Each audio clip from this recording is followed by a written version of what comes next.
Y sean todos bienvenidos y bienvenidas en esta tarde a esta actividad que hacemos hoy con motivo, ¿verdad?, de la conmemoración de esta Semana Mayor.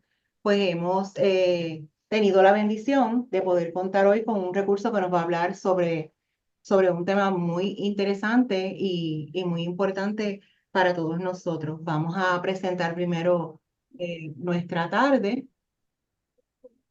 Así que vamos a entrar en actitud de oración y en el nombre del Padre y del Hijo y del Espíritu Santo. Te damos gracias, Señor, infinita en esta hora por tu misericordia y por tu presencia entre nosotros. Te pedimos que este tema que vamos a tocar hoy sea de transformación para nosotros en nuestros corazones y en nuestras vidas y se pueda hacer eh, presente y hechos, se pueda hacer actos en todas las cosas que nosotros llevamos a cabo. Te presentamos a nuestro recurso, el doctor Israel Ayala, para que tú envíes sobre él tu Espíritu Santo y pueda a través de todos sus conocimientos ilustrarnos lo que tú quieres que conozcamos. Todo esto te lo pedimos por Jesucristo nuestro Señor. Amén. Amén. Amén. Bien, entonces eh, tenemos hoy el honor, más que un honor, porque él es mi director, mi jefe, mi trabajo, el doctor Israel Ayala. Además de que yo lo considero así, yo lo comparo con nuestro obispo en su sabiduría, porque los dos son igual de sabios. De todo lo que uno le pregunta, él siempre tiene la respuesta apropiada, no importa el tema ni el área. Así que yo me siento muy honrada de que podamos contar con él hoy. El doctor Israel Ayala Oliveras es especialista en medicina de emergencia.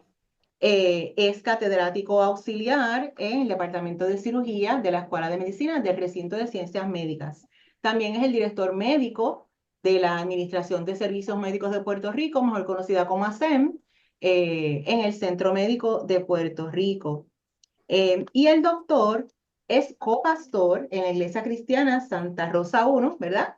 En Sí. Guaynabo. Estamos hoy en una colaboración ecuménica, así que como hermanos vamos a tocar este tema en conjunto y a aprender muchísimo. Luego de que el doctor termine la conferencia, vamos a tener también espacio para las preguntas que ustedes tengan a bien hacer. Estamos grabando la charla para entonces luego poder subirla al canal de YouTube.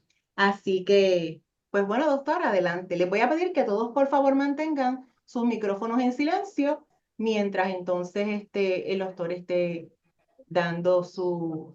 haciendo su exposición. Pues buenas tardes. Antes que todo, gracias por la oportunidad. Me siento honrado de que ustedes me den este privilegio de compartir esta reflexión sobre la muerte de nuestro Señor Jesucristo.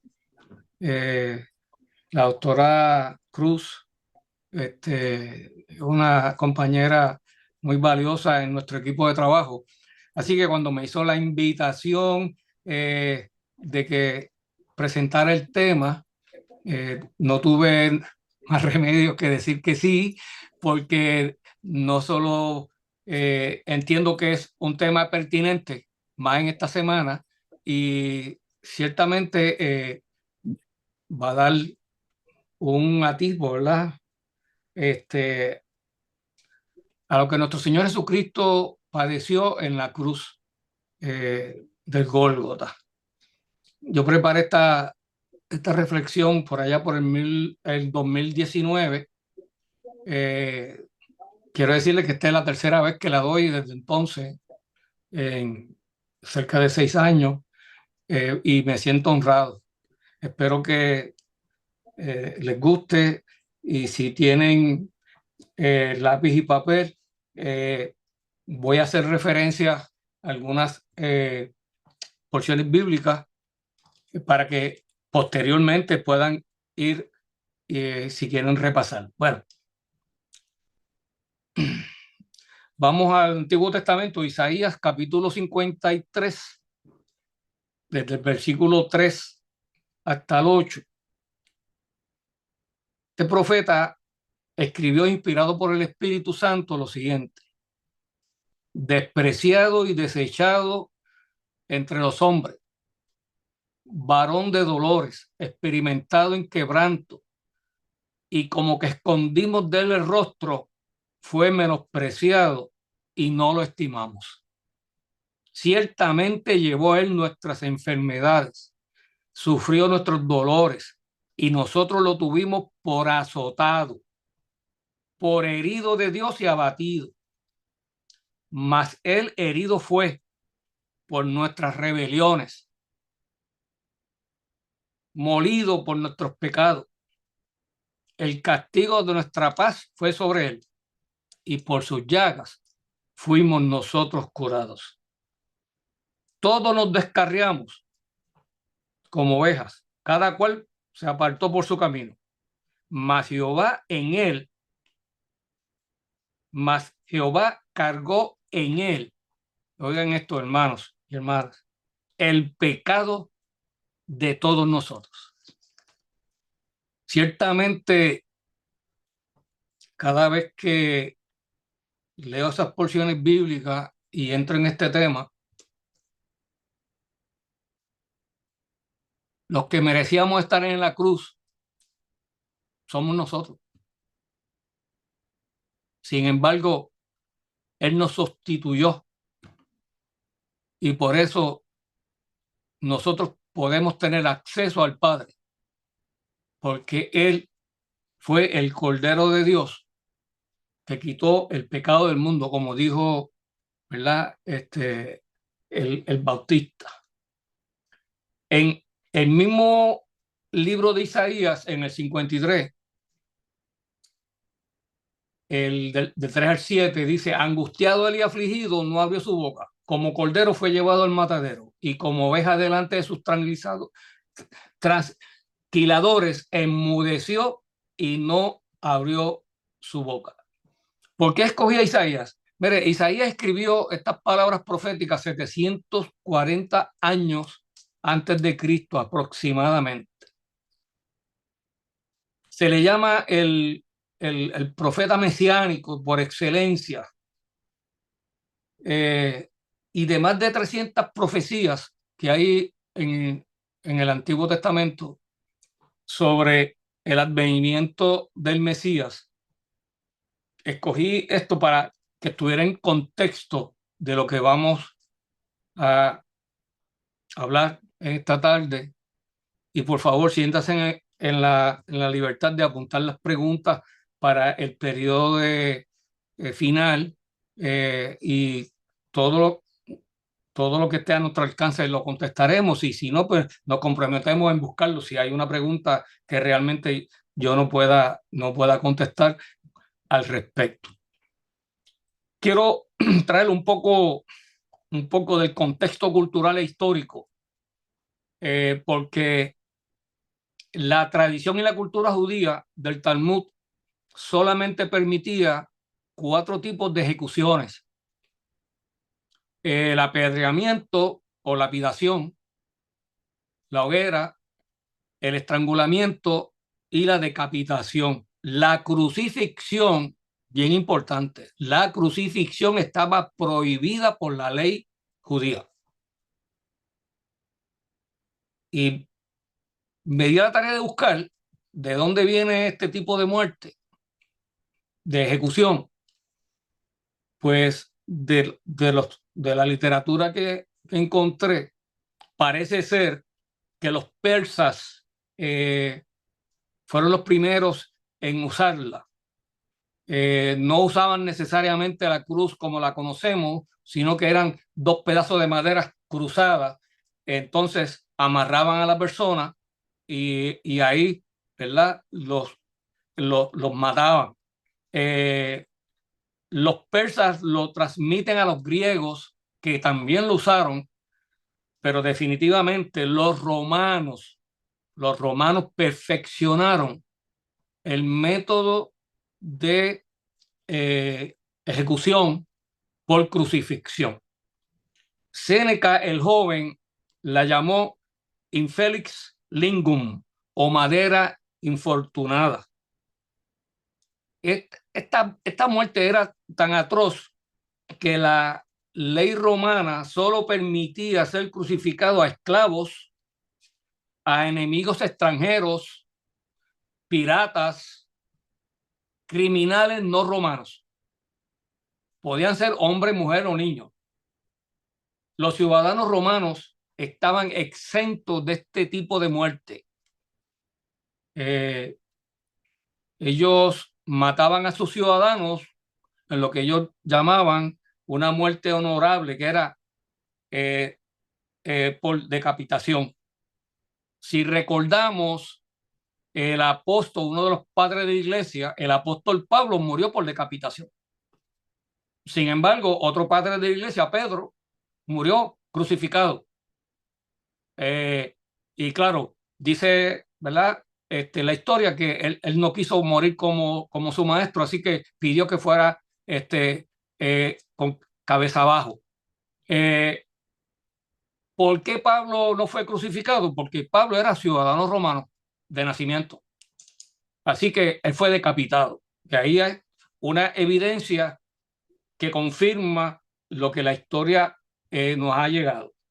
Excepciones de romanos que pudieran ser crucificados, lo había. Siempre hay excepciones en todas las reglas. Crímenes mayores contra el Estado, o sea, alta traición. ¿Y por qué una persona que había cometido alta traición al Estado podía ser crucificado? Pues porque de esta forma se mostraba que su rango y ciudadanía habían sido suprimidas. Dado el hecho que ya no eres romano, puedes morir como un forastero, como un esclavo. Y eso también es una forma, ¿verdad?, de humillar a la víctima. Otro dato sobre la crucifixión. La víctima era crucificada completamente desnuda. Por eso se consideraba la más vergonzosa e humillante forma de ejecución. Esto que vemos, ¿verdad?, en las obras del medievo y del Renacimiento, donde nuestro Señor Jesucristo está cubierto en sus partes pélvicas, pues tiene mucha razón, ¿verdad? Porque por pudor vistieron sus partes genitales, porque además sería muy irreverente pintar el cuerpo de nuestro Señor Jesucristo tal y como la historia dice que pasó. El dolor y el sufrimiento, la agonía, podía durar días. Una persona no moría rápidamente. La salud y la fortaleza física del condenado era importante. Por regla común, duraban un tiempo. Había unos que duraban más tiempo, otros duraban menos tiempo. De hecho, si van a las escrituras, cuando le dicen a Pilato que Jesús había muerto, él se sorprendió. Y yo tengo, ¿verdad?, mi teoría al respecto. Jesús se crió en una familia que trabajaba con sus manos. Era carpintero, y carpintero en esa época no necesariamente era una persona que hacía muebles o sillones o sillas o mesas. También eran constructores.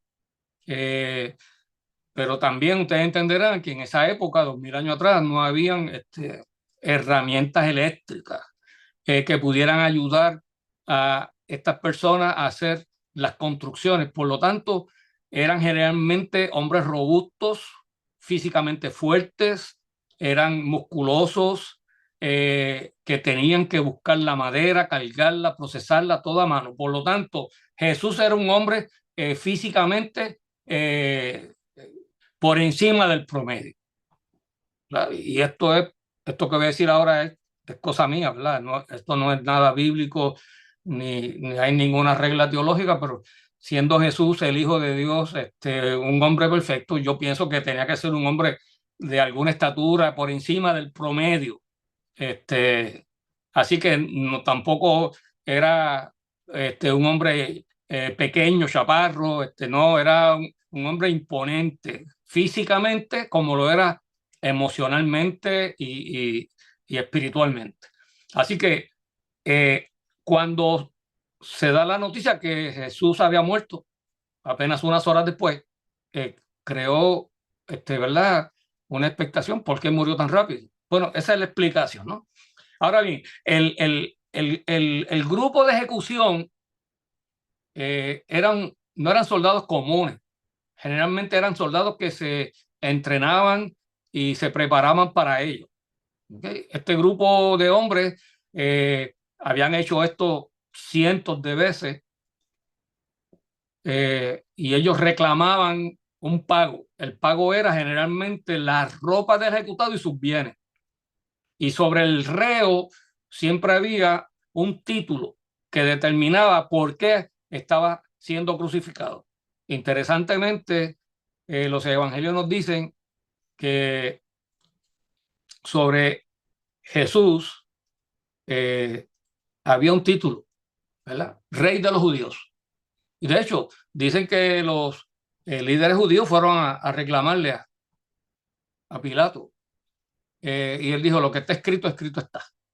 Así que indudablemente el título de nuestro Señor Jesucristo estaba sobre su cabeza, Rey de los judíos. Después ha venido a ser Rey de todos nosotros. La meta romana no era solo matar, era mutilar, era deshonrar, era humillar, era degradar, avergonzar. No se permitía enterrar a esos muertos. Y no podían descender de la cruz hasta que estuviesen definitivamente muertos.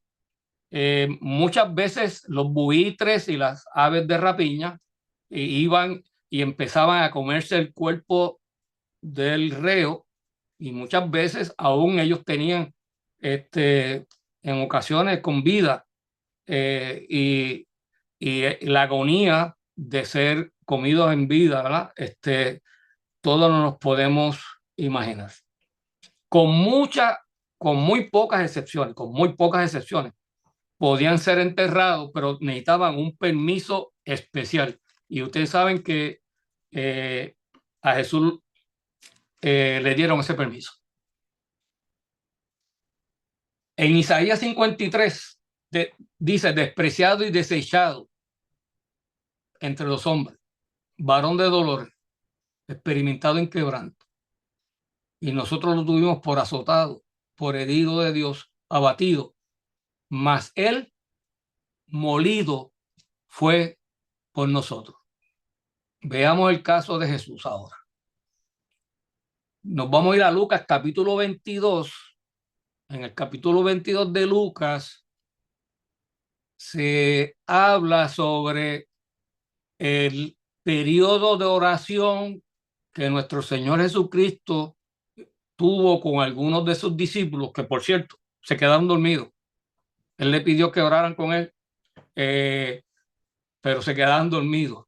Y en el capítulo 22, el versículo 44, luego pueden ir al texto bíblico de Lucas, dice, y estando en agonía, oraba intensamente, y era su sudor como grandes gotas de sangre que caían sobre la tierra.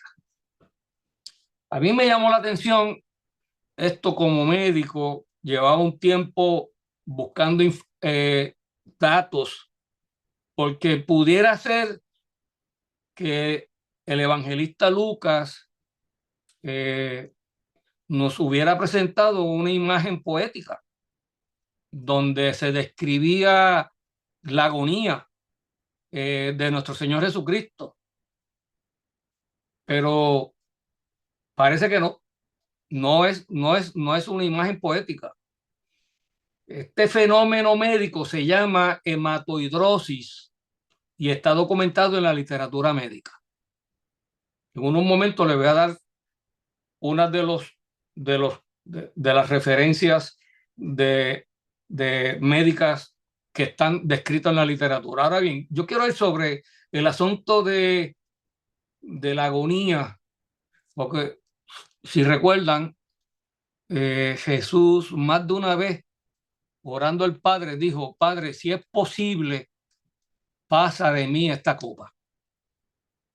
Por supuesto, él sabía lo que iba a pasar en el Calvario, pero la copa que más le producía agonía, mis hermanos, era la copa del sufrimiento de la carga del pecado que él iba a tener en esa cruz. La palabra dice que él fue hecho pecado por nosotros. Y el pecado de toda la humanidad, de todos los tiempos, fue echado sobre él. Yo hice una lista aquí, pero pudiéramos estar mencionando pecados probablemente hasta mañana. Adulterio, blasfemia, violaciones, abusos, injusticias, perversiones, maltratos, robos, estafa, mentira, cultos falsos, idolatría, borracheras, asesinatos, homicidios, genocidios, drogadicción, vanidad, orgullo, prepotencia, egoísmo. Pudiéramos estar aquí diciendo tanto. Todos esos pecados fueron sobre él. Y en esa agonía, dice Lucas, el evangelista, que por cierto es médico, fue médico, que sudaba como gotas de sangre. Ahora, en el 2017, en el mes de mayo, se publicó en el Journal Internacional de Hematología y Transfusiones, en el volumen 4, caso 5, en la página 128 y 131, un caso en un hospital pediátrico de hematología y oncología en India de una hematohidrosis, una persona que estaba en una agonía tan fuerte que empezó a sudar sangre. Y existen múltiples casos reportados en la comunidad médica y académica. Yo revisé por lo menos 5, solamente apunté este por cuestión, ¿verdad?, de no ser repetitivo. Así que el evento descrito por Lucas en el Getsemaní no fue una imagen poética del escritor, fue una descripción de un fenómeno real. Nuestro Señor Jesucristo estaba en agonía desde el huerto de Getsemaní. ¿Y por qué ocurre esto médicamente? Expertos dicen, ¿verdad?, que cuando la persona entra en esta agonía, este fenómeno fisiológico, se produce una dilatación de los vasos sanguíneos que rodean las glándulas que producen el sudor. Se dilatan, se rompen y entonces empieza a pasar células rojas con el sudor. Y así las gotas de sudor están ensangrentadas y parece como si usted estuviera sudando sangre. Ahora bien, la piel entonces está más débil y frágil. Y Jesús fue arrestado el jueves en la noche. Y desde ese momento está bajo presión. Presión física y presión emocional. Es amarrado, es empujado, es golpeado, le dan de puñetazo. Desde ese momento ya no es alimentado. No recibe hidratación ninguna. Y lo más probable es que no lo han dejado dormir. Luego es llevado de noche al Sanedrín, que era un tipo de grupo de justicia hebrea. Por cierto, llevarlo de noche ante el Sanedrín a un juicio era ilegal. Y allí lo abofetean, lo escupen, le alan su barba, se burlan de él, le dan de cachetadas y en la mañana es llevado entonces al precónsul de Jerusalén para aquel entonces, Poncio Pilato. Políticamente ve las manos llenas, no sabe cómo procesar el asunto y lo remite a Herodes, que era el regente de la jurisdicción donde Jesús se crió.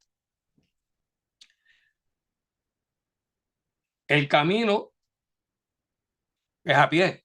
Él no va en él no va en un caballo ni en una carreta. Va a pie, va hambriento, sediento, adolorido, más golpes. Allá Herodes no encuentra qué hacer con él, se burla más de él y lo remite nuevamente a Pilato. Nuevamente vuelve por el mismo camino polvoriento, probablemente descalzo, siendo empujado, siendo molestado, siendo golpeado, y ante Pilato, entonces el gobernador decide flagelar. Ahora, la flagelación romana, mis queridos hermanos y hermanas, no tenía competencia. Ellos desarrollaron la flagelación de una forma tan atroz que era prohibido incluso para los ciudadanos romanos, como dije. ¿En qué consistía? El flagelum o flagelo romano eran de 6 a 8 correas de cuero curado, grueso, muy resistente.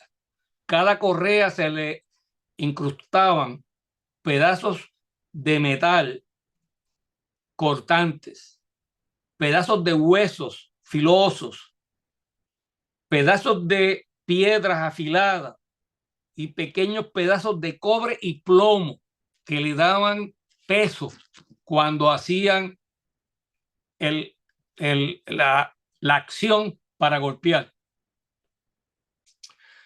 La víctima se amarraba en un poste corto para que la espalda quedara curvada, arqueada. Un soldado flagelaba del cuello hacia abajo y otro soldado flagelaba de las piernas hacia arriba. Eh, Mis queridos hermanos, estos soldados eran robustos, ¿eh? Estos no eran muchachos adolescentes que pesaban 100 libras mojados. Estos eran soldados veteranos robustos, pesados, fuertes, expertos en lo que hacían. Con cada latigazo rompían la piel y entonces empezaba el sangrado. Se desprendían pedazos de piel e incluso a veces estos pedazos de metal filoso y hueso se metían dentro de la carne y ellos tenían que calar el flagelo llevándose el pedazo de carne y, y tejido subcutáneo. Los que vieron la película de Mel Gibson, en la escena donde están flagelando a nuestro Señor Jesucristo, es una de las imágenes más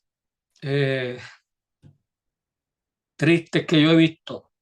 Yo tengo que confesar que la primera vez que vi la escena, y no la he visto nunca más, tuve que llorar, porque el dolor y de lo que se debía sentir la flagelación es una cosa horrible. La piel en el área de la espalda y el área costal, desde la piel hasta los músculos intercostales, hay poco espacio. Está la piel, tejido subcutáneo, luego vienen los músculos, etcétera. Y todo esto quedaba expuesto por los golpes de estos hombres. Y cada vez que se daba un latigazo nuevo, pues había más sangre. Habían exposición ya del área muscular inicialmente y luego podía haber esta exposición de las costillas. Algunos reos débiles morían en el proceso de flagelación, lo que era un inconveniente para ellos porque esa no era la finalidad. Ellos llegaron al momento en crear, ¿verdad? Un expertise para que no se le murieran, que pudieran flagelarlo como ellos querían, pero aunque sin que mueran, porque la muerte tenía que ser en el madero. como ustedes comprenderán, estos golpes no discriminaban las áreas que, donde iban a chocar estos pedazos de metal. Habían áreas sensibles, como las áreas genitales, especialmente los varones, y las áreas de las mamas y genitalias de las mujeres. Eh, una vez terminaban, en ocasiones, de flagelar la espalda, viraban a, a la víctima, cambiaban al reo para flagelarlo de frente. Ahora lo iban a flagelar del cuello hacia abajo y de las piernas de las pantorrillas hacia arriba. Ya dijimos, ¿verdad?, que estaban desnudos. Así que cada vez que daban con ese flagelo, ustedes pueden imaginarse el dolor que tendría la víctima. Piel, tejidos subcutáneos desgarrados, edematosos, sangrando. Todo esto ahora parte de lo que hacían para preparar al reo para la crucifixión. Ahora bien, en Marcos capítulo 15, lo pueden buscar luego, en el versículo 16 en adelante, dice el evangelista Marcos que Jesús lo llevaron de nuevo al pretorio. Hay versiones que dicen lo cargaron. Ya no podía caminar. Ya estaba debilitado. Y encima se estaban burlando de él. Le pusieron una corona de espinas que también estaba produciendo sangrado en el área del cuero cabelludo. Quiero decirle que hay dos partes del cuerpo que están sumamente vascularizados. Uno es el cuero cabelludo y otro es la cara. Así que cuando enterraron esas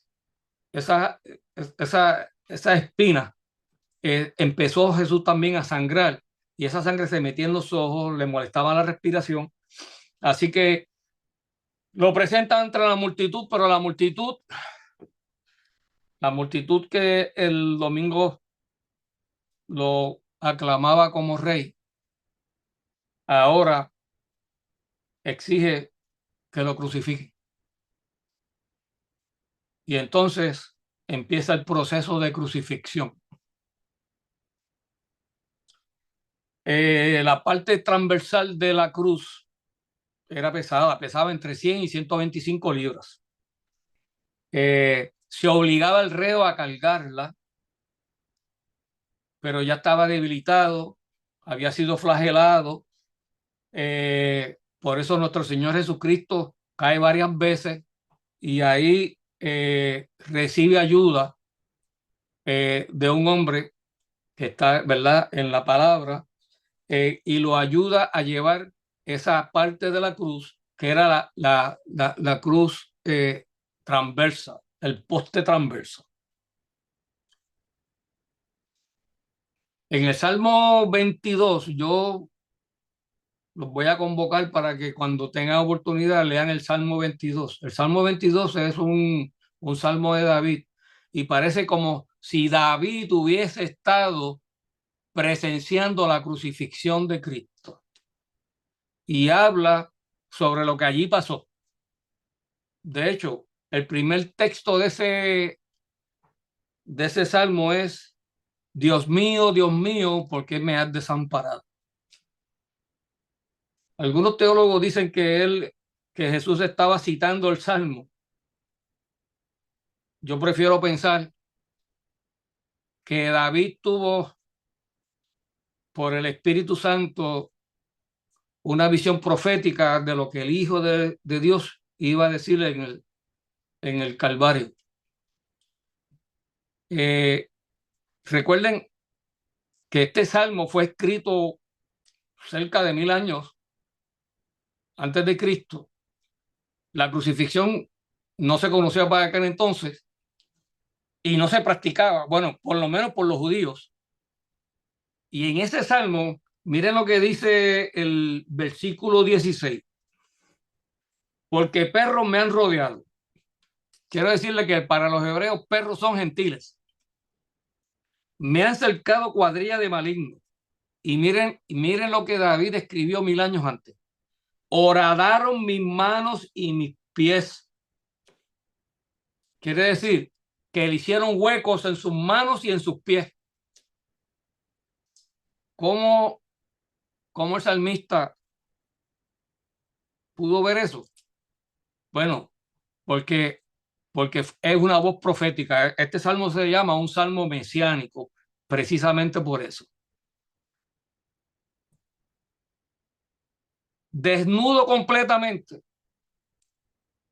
lo acuestan sobre el madero, estiran sus brazos a 90 grados, clavan sus muñecas con unos clavos largos, filosos, de acero, que cuando entraban, lo más probable afectaban el nervio mediano y producirían un dolor intenso, intenso, que probablemente ese dolor podía hacer desmayar a cualquier hombre. Sus pies los ponían sobre un taburete pequeño y las rodillas quedaban un poco dobladas. Y ahí empezaba el principio del fin. Porque el reo quiere respirar, pero para respirar tiene que apoyar su peso sobre el taburete pequeño. Pero está clavado. Está deshidratado. Tiene probablemente un choque hipovolémico. Ha perdido sangre. No puede prácticamente respirar. Y cada vez que trata de tomar un sorbo de aire, el dolor de los pies es insoportable. Así que esa agonía, únele los mareos, la sed, la debilidad, los dolores intercostales cada vez que hacían un esfuerzo respiratorio. Y a este punto ya tiene fiebre. Está taquicárdico. Taquicárdico tiene el corazón bombeando rápidamente. Está fatigoso con hambre de aire. Pero ¿qué pasa? Están ocurriendo otras cosas. Ya dijimos que desde el jueves en la noche no había bebido nada ni había comido nada y todo lo que ha sufrido es desgaste, azote, golpes, pérdida de sangre, su piel destrozada en el tronco. Así que está teniendo también un desbalance electrolítico. ¿Verdad? Los electrolitos son sustancias que son esenciales para nuestra vida, ¿no? Por mencionar algunos: sodio, potasio, cloro. Y, y entonces no hay forma de reponer eso. Por lo tanto, va a tener también algún tipo de arritmia cardíaca. Los músculos han sido destrozados. Por lo tanto, hay un término médico que se llama rhabdomiólisis, que es rotura de la masa muscular. Y cuando ocurre esa rotura de la masa muscular, pues se libera hemoglobina, mioglobulinas, más potasio, sodio, aumenta la creatinina. Hay una sustancia que se llama las aminotransferansas que también aumentan, y todo eso va a producir que los riñones no puedan filtrar esa sangre, se tapan y se van fallo renal. Así que lo más probable, a todo esto que hemos mencionado, Jesús ya tenía algún tipo de fallo renal, por lo tanto también iba a crear otro problema médico. Cuando usted tiene problemas de volumen de sangre, inicialmente se empieza a producir, ¿verdad?, lo que se llama una acidosis metabólica, ¿no? Y esto se compensa, ¿verdad?, con una alcalosis respiratoria. Pero si usted no puede respirar bien, pues entonces al final usted va a terminar también con acidosis respiratoria porque va a tener, va a retener CO2. No quiero ser muy técnico al respecto, pero el pH en el cuerpo humano es importante para muchas funciones. Ahora el corazón empieza a fallar. No puede manejar el poco volumen que le queda. Él no puede respirar. Él no puede intercambiar los gases. Se presenta el fallo cardíaco con arritmia y fallo respiratorio. Se empieza a congestionar. Ahora también el, la membrana que recubre el corazón, ¿verdad? Y se empiezan a congestionar también los pulmones. Está sediento, está incapaz de respirar, no tiene fuerza. Y mira a su alrededor y ¿qué ve? Ve a la gente burlándose de él, riéndose, comiendo, bebiendo. Los soldados echando suerte sobre su ropa. Se siente solo y entiende que todo ha acabado. En el salmo que le dije, del Salmo 22, mire lo que David escribe. En el versículo 6 de ese Salmo 22, mas yo soy gusano, no hombre, oprobio de los hombres, despreciado del pueblo. Todos los que me ven, todos los que me ven me encarnecen, estiran la boca, menean la cabeza, diciendo, se encomendó a Jehová, que él le libre, sálvele, puesto que a él le complacía. Burlándose todos los que estaban allí en la base de la cruz. Y esa tarde, cerca de las 3 de la tarde, en aquel monte, abatido, latigado, abofeteado, maltratado, empujado, escupido, golpeado, nuestro Señor Jesucristo empieza a ver que el final está cerca. Y murió solo. Pero veamos qué dice Juan, capítulo 10, versículos 17 y 18. El evangelista Juan escribió esto, inspirado por el Espíritu Santo, citando a Jesús. Por eso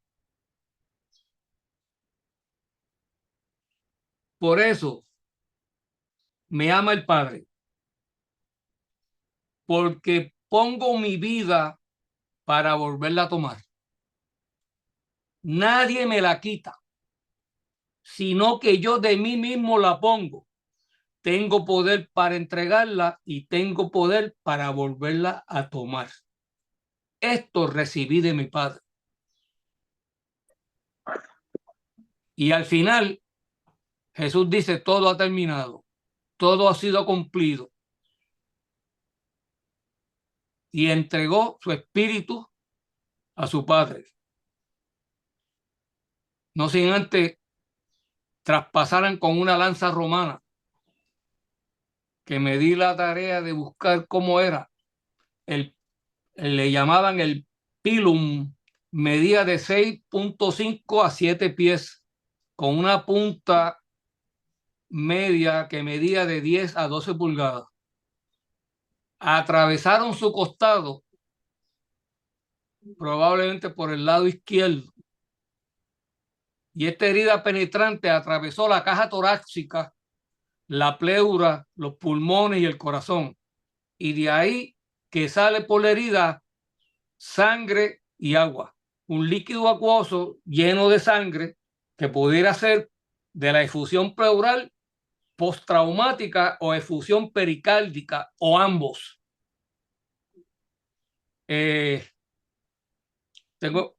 Puse aquí una anotación porque en una ocasión, haciendo un turno en Semana Santa, empezamos a hablar en el área médica de sala de emergencia, centro médico, un emergenciólogo que yo respeto mucho porque es un gran profesional, y este servidor, y estábamos intercambiando ideas sobre el asunto de la muerte de Cristo, y él me dice en un momento dado, Sí, pero Israel, ¿tú sabes qué pasa? Que Jesús realmente no murió en la cruz. Y yo le digo, ajá, explícame, dime, háblame más de eso. Sí, porque tú sabes, él tuvo un shock. Está choqueado, piensa que está muerto.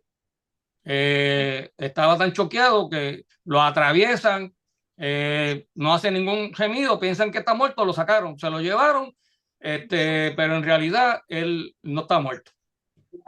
Y entonces yo le dije al compañero, tu teoría está bien interesante, pero yo quisiera que tú me digas, cuando lo bajaron de la cruz, ¿a qué centro de trauma lo llevaron para que lo resucitaran?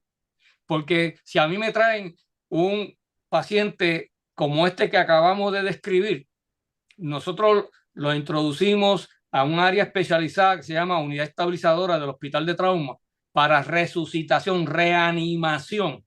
Y hay que hacerle tantos procedimientos médicos para que, para que no muera y muchas veces aún así mueren. Y tú me dices a mí que lo bajaron y a lo mejor le pusieron 4 vendas y 4 hojas, y entonces que él no murió. Él él se quedó callado y me dijo, sí, pero te estás poniendo muy técnico. Y yo dije, bueno, pues está bien, de técnico a técnico, yo, yo declaro que Jesús murió en la cruz. Y ciertamente la petición del pueblo era que fuera asesinado. La intención de los soldados era matarlo. La sentencia fue dada por Pilato y había que hacerlo. Todos pensamos o hemos pensado alguna vez que Jesús fue asesinado. Ciertamente esa era la intención. Sin embargo, la palabra nos dice que Él dio su vida. Él la entregó en un plan perfecto de parte de Dios para la redención de todos nosotros los que creemos en Él. Se estableció desde el principio de los tiempos y por eso Él clamó a gran voz, Padre, en tus manos encomiendo mi espíritu. Y dice la palabra, y habiendo dicho esto, murió. Un poco antes había dicho, nadie me quita la vida, yo la pongo. Tengo poder para ponerla, para darla y tengo poder para retomarla nuevamente. Así que en esta tarde he querido darle esta breve explicación de, de esta mirada médica a lo que nuestro Señor Jesucristo pasó en la cruz. Y repito, allí se supone que estaría yo y muchos otros más, porque nosotros merecíamos la muerte, pero Él sustituyó la muerte para que nosotros tuviéramos vida. Por eso cuando el carcelero de Filipo le dijo al apóstol Pablo, ¿qué tengo que hacer para ser salvo? El apóstol Pablo le dijo, cree en el Señor Jesucristo y serás salvo tú y tu casa. Y eso proclamamos. Proclamamos que los que creemos en nuestro Señor Jesucristo somos salvos, pero no solamente nosotros, sino también tenemos promesas y oramos para que nuestras familias sean salvas.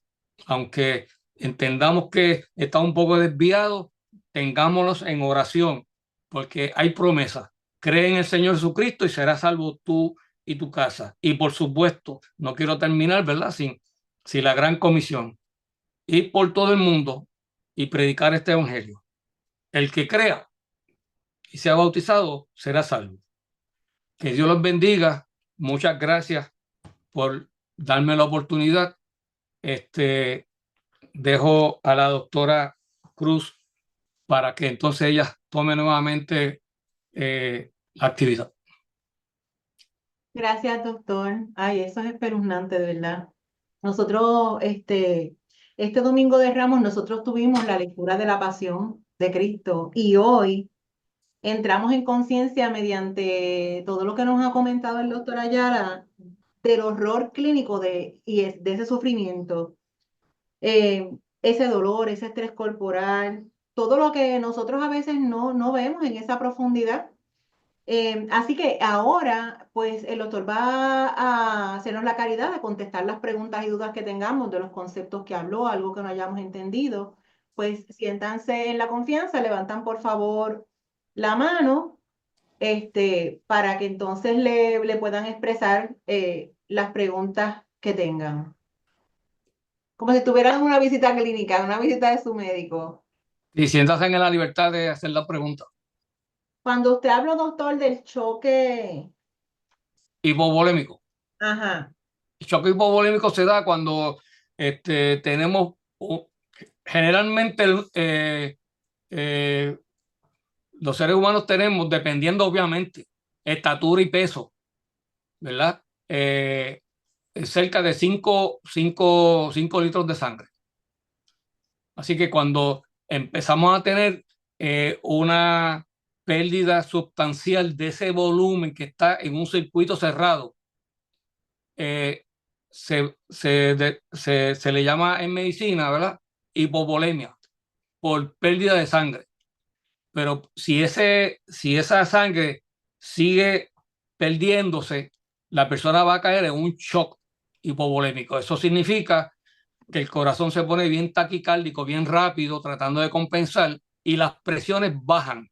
Y obviamente al bajar las presiones, la sangre no llega bien al cerebro y a los órganos vitales, como son corazón, pulmones, riñones, hígado, intestino, etcétera. Y ahí empieza una cascada donde si no se corrige con volumen y sangre, la persona inevitablemente va a morir. gracias. Igualmente también cuando dijo que estaba el cerebro y la cara estaban vascularizados. Sí, eh, el cuero cabelludo. El cuero cabelludo y la cara son tejidos bien vascularizados, probablemente los más vascularizados del cuerpo, ¿verdad? Que donde la piel rodea. Y entonces, eh, eh, cualquier herida en la cara o en el cuero cabelludo va a sangrar muchísimo. Seguramente los padres y los abuelos aquí han tenido la mala experiencia de que uno de nuestros hijos, nuestros nietos, ha tenido una caída y tiene un corte leve, pero cuando vienen llorando tienen la cara llena de sangre y uno se preocupa muchísimo y cuando limpia la sangre es una heridita de menos de medio centímetro, pero es que sangra mucho. Así que cuando pusieron la corona de espinas, eso también produjo un sangrado bastante profundo, aparte del dolor, porque es un área muy inervada. por aquí, antes de una de las preguntas que nos hacen en el chat, ya mismo te doy oportunidad, Lucy. Le envía saludos el doctor Ernesto García. No, la esposa, En, Liz, y la esposa del doctor Ernesto García le envía saludos. sí, Ernesto García es un buen compañero de hace muchos años en el regional de Cagua. Ok. Entonces nos dice por aquí, Mariel, que cómo es posible, médicamente hablando, que a pesar de la condición ¿verdad? Que llegó a experimentar Jesús en todo ese proceso, pudiera hablar y decir, perdónalo, Señor, que no saben lo que hacen. Es interesante, es una muy buena pregunta, porque Jesús, como dije, tenía problemas para respirar y obviamente iba a tener problemas para hablar. Eh, pero recuerden que dije que Jesús tenía que ser un hombre extremadamente fuerte, porque no era un hombre común eh, y su trabajo hasta los 30 años fue la de constructor. Así que imagínense si ahora ¿verdad? Los hombres y mujeres que se dedican a la construcción son generalmente personas muy musculosas, fuertes, que pueden levantar pesos que a lo mejor uno de nosotros no puede. Imagínense un hombre de hace 2000 años, donde no habían equipos, sino que todo era manual. Por lo tanto, yo entiendo que sí, que él era un hombre muy fuerte, pero tampoco esperemos o creamos que lo que él hablaba lo oía todo el mundo. Probablemente era un susurro. Y recuerden que habían unos, aunque se dice, ¿verdad? Y nosotros lo expusimos, que él murió solo en el concepto, ¿verdad? De la soledad, porque la humanidad no lo reconoció como hijo de Dios, pero allí habían unas mujeres y un jovencito llamado Juan, a los pies de la cruz, que probablemente oyeron las palabras. Y a Juan, a ese jovencito, interesante cómo los otros discípulos salieron corriendo y dejaron a Jesús solo, excepto el adolescente y las hermanas que seguían a Jesús. Las mujeres muchas veces son más valientes que nosotros y ellas no tuvieron miedo y se quedaron allí con Jesús. Eh, Así que una de las frases que dijo Jesús fue mirando a ese discípulo amado que era un jovencito, ¿verdad? Haciendo referencia a María, ¿ok? Hijo, he ahí a tu madre, madre, he ahí tu hijo. Y dice la palabra que desde ese momento María fue acogida y protegida por Juan. Recordemos que en aquella sociedad, una mujer desamparada por un varón era un asunto muy triste. Rechazada. Así que Jesús tuvo la delicadeza y el cuidado de en su momento de muerte recordarse y no desamparar a su madre. Gracias, doctor. Antes de pasar a Lucy que le haga su pregunta, le comparto por aquí que lo está saludando Graciela, que está conectada. Graciela. Qué bueno, Graciela. Lucy, adelante. Puede que se haya movido. Bueno, ¿alguna otra pregunta para el doctor? ¿Algún otro comentario? Aproveche, que esto no se Sí, da todos los días. hay una pregunta ahí que la había escrito, que si José no estaba. Ah, no la vi. Sí, pero Ella había visto, ya toda la literatura apunta a que José ya había muerto. muerto. Sí, sí. Nos preguntan dónde vamos a subir esta charla. La vamos a, Dios mediante, la vamos a descargar y a subirla a nuestro canal de YouTube, Alégrate Catequista, en los próximos días. Sí, doctor, si una persona, digo, obviamente no es la misma situación que Jesús, pero una persona que experimentara hoy algún grado parecido de estrés corporal como el que experimentó Jesús, ¿cuál sería el tratamiento que recibiría al ser llevado, por ejemplo, a centro médico? Eh, con- si tuviera las lesiones que tuvo Jesús, las Ajá, lesiones exacto. anatómicas, Sí, pues mira, la verdad es que es una excelente pregunta, pero sería un paciente bien difícil de tratar, porque tendríamos un paciente que eh, parte de su... Quiero decir que el órgano más grande y pesado del cuerpo es la piel. Y la piel es lo que nos separa del medio ambiente y nos protege del ambiente, de las bacterias, de las algas, de los hongos, etcétera. Ahora imagínate que nos lleven a centro médico una persona que lo han querido torturar y lo han acuchillado todo su cuerpo. Estás todo herido. No hay forma de coger esas suturas y si se puede hacer, nos llevaría mucho tiempo. A todo esto tiene vasos sangrando, nervios expuestos, músculos expuestos, eh, está deshidratado, está acidótico, eh, tiene heridas en las extremidades con posibles lesiones nerviosas y vasculares. Este es un paciente críticamente enfermo que sería probablemente llevado a sala de operación para tratar de hacer lo que nosotros llamamos control de daño, coger todos los vasos y ligarlos o ponerle compresas o con un cauterio, que es un equipo eléctrico que, que coagula y cierra los vasos, especialmente los más pequeños, para que no sigan sangrando. Y entonces cogerle venas centrales, pasarle volúmenes de líquido y sangre. Por eso fue mi pregunta a mi compañero. Oca, está bien, lo bajaron vivo en shock hipovolémico, fantástico. Ok, ¿a qué centro de trauma lo llevaron? Sí, ¿Qué porque la significa sidótico? Nos pregunta. acidótico, Sidótico. acidótico. O sea, que o